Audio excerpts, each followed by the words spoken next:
ko makita.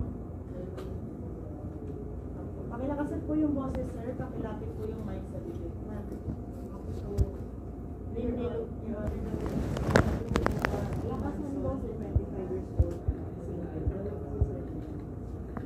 The purpose of the testimony of Jackie to deny the material to prove that he did not commit a crime charge and to testify on other material and relevant matters. Guys,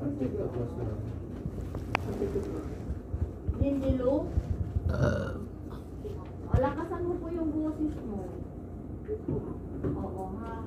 Para kasi nire-record kasi yan, Lindilo, pakilakasan. Okay, sige. Lindilo, ikaw ba si Lindilo Uba E. Manson ang akusado sa kasong pagnanakaw ng 3 relo at 5,000 cash sa amo mong si Michael Angelo Padiranga? Ikaw ba to? Ano ang masasabi mo sa salaysay ni Michael Angelo Padiranga na ikaw di umano ay katiwala niya sa kanyang bahay at napansin niyang kulang ang perang kanyang winidraw sa bangko at nawawala din ang kanyang mamahaling relo? Ano masasabi mo dito? Hindi totoo yung sinasabi niya. Okay. Ano naman ang masasabi mo sa salaysay ni Michael Angelo Padiranga na nahuli ka ng mga pulis at naituro mo di umano ang mga taong pinagbentahan mo ng kanyang mamahaling relo? O anong masasabi mo dito? Hinuli ka daw ng mga pulis at tinuro mo kung saan mo binenta yung relo. Hindi ko usap kami po sa studio. Dinala ka niya doon.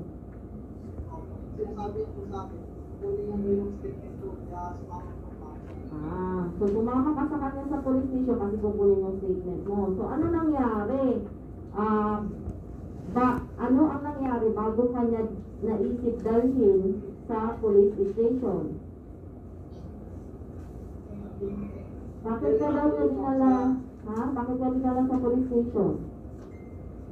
Dahil nakikita mo sa nawawala yung kuya. Sa pagkakaalam mo, ilan ang relong nawawala at magkano yung pera na nawawala? Hindi ko po kasi 2021 pa lang po. Nawawala na po yung relo sa akin na anak. Kasi hindi niya maalala ko. Sa akin yan ay Hindi niya maalala kung saan niya nilagay. Ano ang relasyon mo kay Michael Angelo Padiranga? Houseboy ka niya. So, gano'n ka nakatagal na houseboy ni Michael Angelo Padiranga?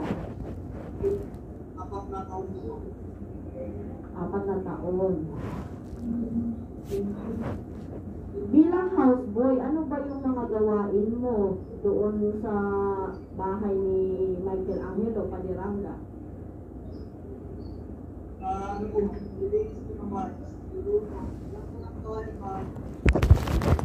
Tungkol sa inyo ni Michael Angelo Padiranga, sino pa po yung kasama ninyo sa bahay kung meron man?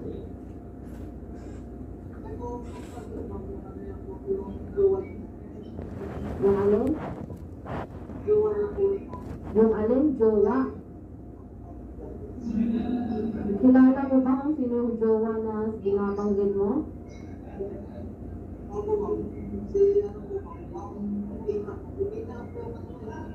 Ma'am Evita. Okay, so bukod sa inyong tatlo, meron pa bang ibang tumutuloy doon sa bahay ni Michael Angelo Padiranga? Wala na po. So, sa pagkakaalam mo, gano'n na katagal na magjowa itong si Michael Angelo Padiranga at itong Evita?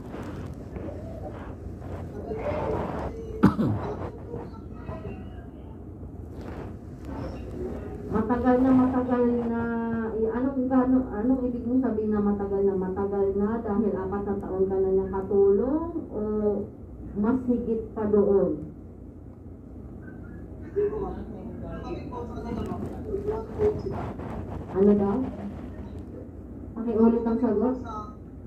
Nung dumating po ako sa bahay ni Michael Madiranga po, magluwan na po sila. Okay. Ngayon sa... Kaya anak na po sila. Okay. So, nasaan yung bata? Ano po sa luwan. Okay.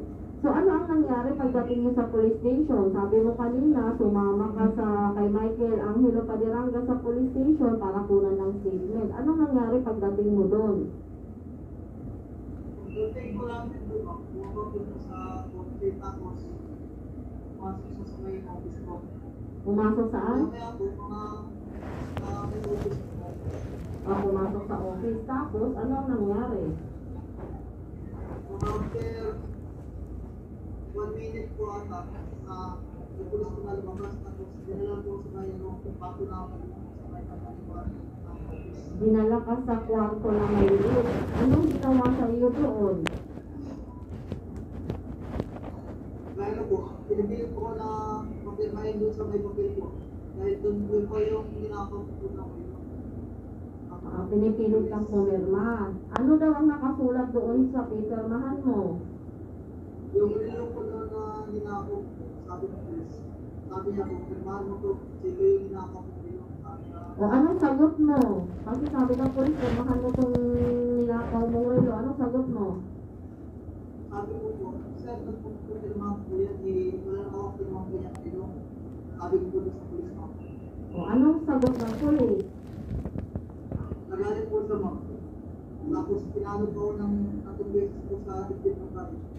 Kaya po napilit na lang pirmahan ko papel ko. Kaya ka napilitan. Asa na yung papel na yun? Nandun po sa kanila mo. Nasa kanila. Ngayon, anong sumunod na nangyari? Nung sabi mo, pinalo ka sa dibdib, tapos napilitan kang pumirma, anong sumunod na nangyari? Nung natapos ako po, nakapirma ko. Lumabas po silang dalawa, tapos Sinong dalawa? Sino itong dalawa? dalawang pulis mo. Lumabas yung dalawang pulis, tapos Iwan po din ako doon sa may kwarto. iniwan ka sa loob ng kwarto. Gaano ka katagal na natili dun sa kwarto? Mga 5 hours po ata mo. O ano ang nangyari pagkatapos nun?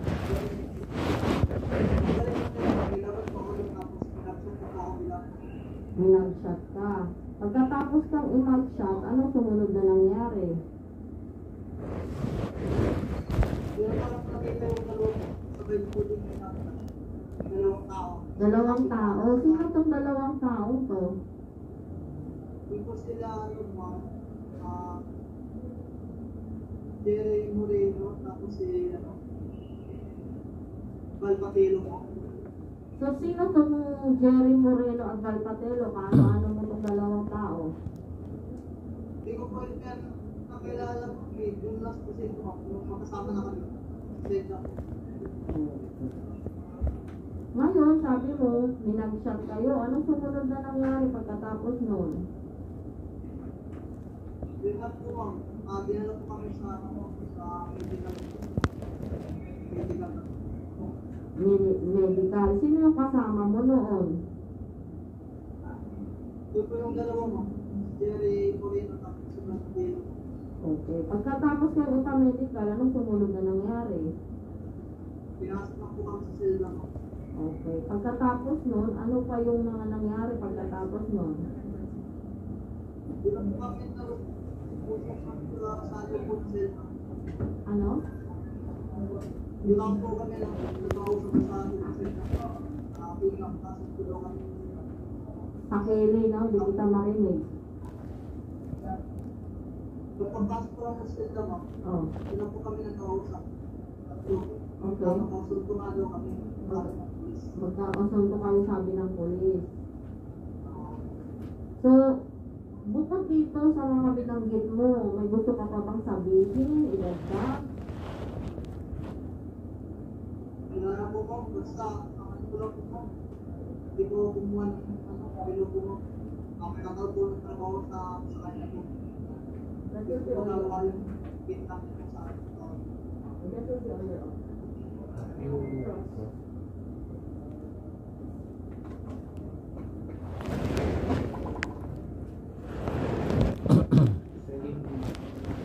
Berlin Dilo. Morning po, si Fiscal po magtatanong.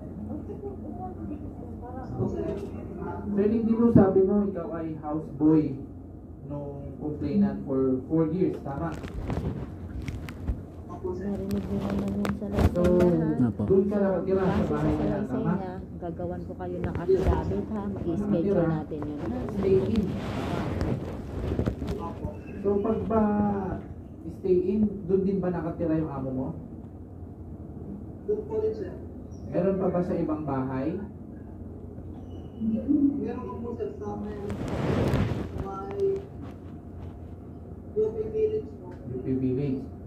Dito ba sa bahay kung saan ka inimbitahan, doon ba siya nakatira? Yes po. Doon palagi siya natutulog? Doon po siya nagtulog lagi sir. Sabi mo, bilang houseboy, ikaw ay naglilinis ng bahay. Tama? Yes po sir. Buong bahay. Tama? Opo. May kasama ka pa bang ibang kasambahay? Wala lang po. Ako lang po mag-isa. May girlfriend ka ba nung panahon na yon? Wala din po. Pag sinabi mong naglilinis ka ng buong bahay, pati yung mga kwarto, nakakapasok ka, tama? Yes po sir. May Tapos po sa kwarto. Pero ano po sa pumatay po sa akin ng nililinis. habang naglilinis. Opo. Pero yung ikaw ay nakakapasok sa kwarto niya, tama? Yes po sir. Sabi mo, ikaw ay inimbitahan papunta sa police station, tama? Yes po. Nakaprocess ka ba nung panahon na yun, inimbitahan ka? Yes po sir. Sabi mo, ikaw ay pinilit pumirma. Tama, ng mga ninakaw mo. Sabi mo, Yes po sir. anong naging reaksyon mo nung ikaw ay pinipilit na pumirma? Hindi ko po maalam sir. Parang naiiyak lang po. So, ang gusto mong sabihin, inimbitahan ka sa police station para magbigay ng salaysay, pero yun pala, ikaw ay hulihin. Ganun bang gusto mong sabihin? Opo. Nung bang pumunta kayo sa police station, kasama mo yung amo mo? Yes po sir. Tama. Kasama mo siya. So, nung ikaw ay pinipilit na pumirma, sinabi mo ba sa amo mo na ikaw ay pinipilit papirmahin ng mga ninakaw mo na bagay? Hindi po sir. Kasi ako po sa labas sir. Nag-aabang po natin na sa labas. Okay. Nagkita pa ba kayo after mo papirmahin? Hindi na po. Sabi mo, ikaw ay pinalo-palo sa dibdib. 3 beses. Saka ka pinapirma. No? Nandong bilis po. Saka ka pinapirma. Ito bang pinirmahan mo, binasa mo ba yung laman? Sabi lang po sir. Yung ano daw. Yung tinakot. Yung sinabi ng pulis. Sinabi ng pulis. Pero binasa mo ba yung laman? Yes po. Anong nakalagay doon? Yung pangalan po ng killer. Ano pa, kung maalala mo? Sa pangalan po yung killer. Naalala po sir. Nakasulat din ba doon yung pangalan mo? Hindi naman sir. Oh, paano mo masasabi ngayon na pinirmahan mo kung hindi naman pala nakasulat doon yung pangalan mo? Hindi po yung sinabi sila po sa akin sir. Nakakabulong. Tinakot-takot po na sir.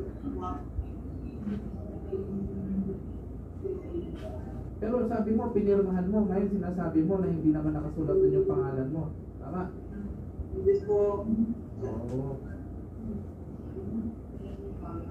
So wala yung dokumento na yun. Nasaan yung dokumento na yun? Maalala mo? Nasa mga pulis po sir. Nasa mga polis. Balik tayo dun sa bahay. Habang naglilinis ka ng bahay, nakikita mo, particularly yung kwarto ng amo mo, nakikita mo yung mga gamit-gamit sa loob. Tama? Yes po sir. Mga items na nandun. Nakikita mo.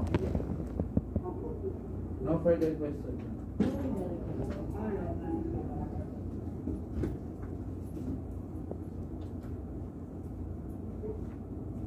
other witnesses?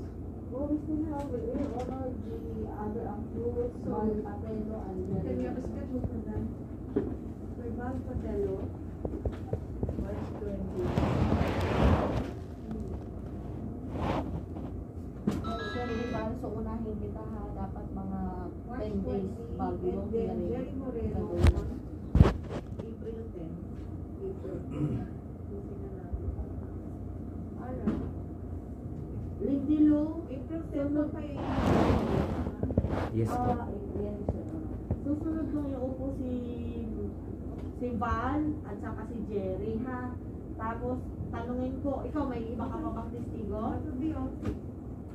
Wala. So tatanungin ko sila kung meron din silang iba. Kung wala, tatlo lang kayo. Okay, so magusunod na niya, sila naman ang pasasagot.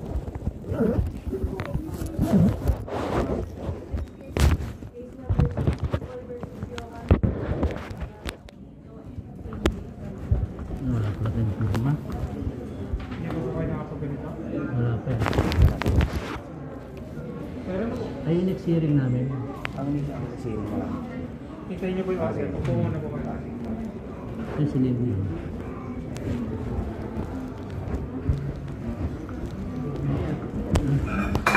Ay.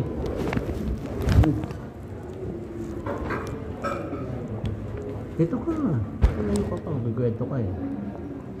Ano siya, wala yung mga counted na sa may Paul Sigaro. Hindi nila narinig ang ano eh. Pensa natin kaya pag hindi sila dumating hearing, wala nang kaso. Ibig sabihin, pinabayaan nila. Yung mga police. Kaya gagawa ng statement si attorney, yun ang sabihin natin.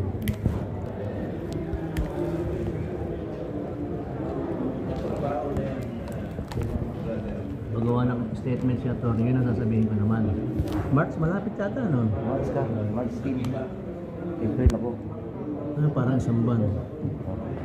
Paalala mo sa akin sabay tayo sa March 10. Tapos Oo, talaga, sabay, makikinig ka talaga.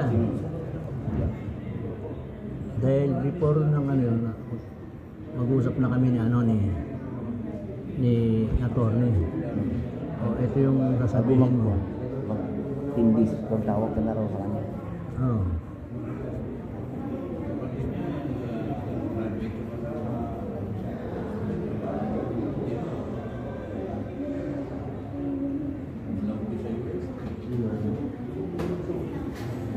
Hindi ka kilala, di sasabihin ko, hindi ko rin siya kilala. Ganun talaga. Ganun lang. Hindi naman talaga sila nakilala. Wala na ako ibang sasabihin. Hindi ko nasasabihin yung dumaan siya na siya. Ay, hindi ah. Sabihin mo. Nagturo ka naman. Kasi kung hindi pa dumating yung file ko kay ano dito, Baguhin mo lang. babaguhin ito. Hindi ko na makilala yan eh. Yun lang. Naghahanap lang ng damay. At saka bakit ka tinuro? Aba, hindi ko pa nga alam eh. Yung questionin ako ng mga pangit na yan. Yung ano, yun. Isang bata. Fiskal. Yung tatanong siya, ba't ka tinuro? Hindi ko po alam. Yun lang sa hindi ko po alam. Kung ano yung sasabihin ni Ator, yun ang sasabihin ko. Pag sinabi niya, wala, di mo siya kilala, hindi mo kayo magkakilala. Yun ang sasabihin ko. Nagpasa ko na ba sa kanya? Nagpasa na ako ng statement ko doon. Ha? Lalong pa, ano ko lang. Nasa kanya pa yung statement mo. Pero hindi pa yata binibigay. Kaya tayo binibigay. Tatanong natin kung ano yung gagawin. Ano ulitin pa.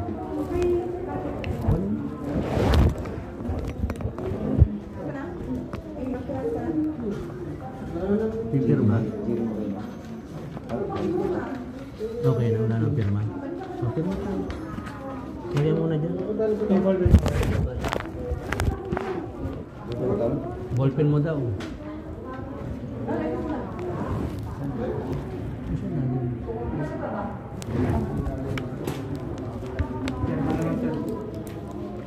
Saan ako pirma? Pangalan niyo po. Saan nga ba yan? Nasaan po pangalan niyo? Ito.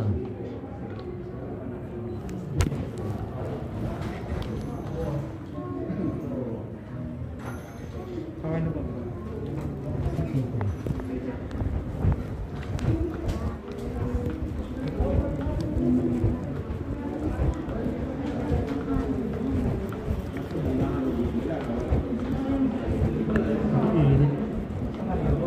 Ha? Sige, sama tayo. Hindi, nakalagay naman dyan eh. Ha? Ayan o. March 20. March 20 ko. April 10 ka. April 10 ka sa baba.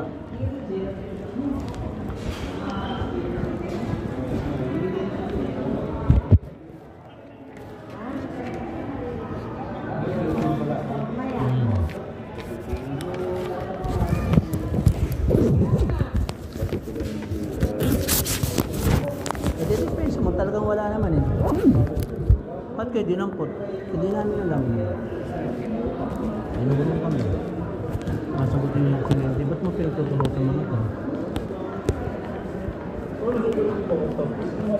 Sa baba na tayo jumingin. Wow!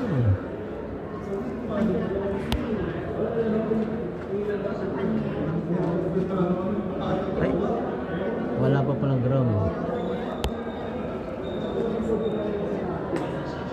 Basement pa. Ano oras na? Alas 11.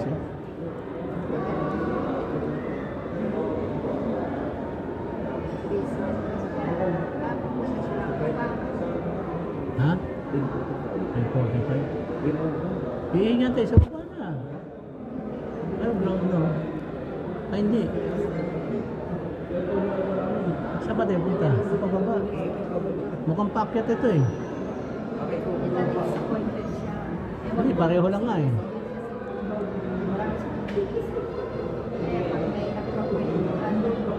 Mukhang parehong packet. Basement eh. Pag bumukas yan, packet yan. Nasa 3 na. Naulang pumindutan. Ganun nga yung nasasabihin niya talaga.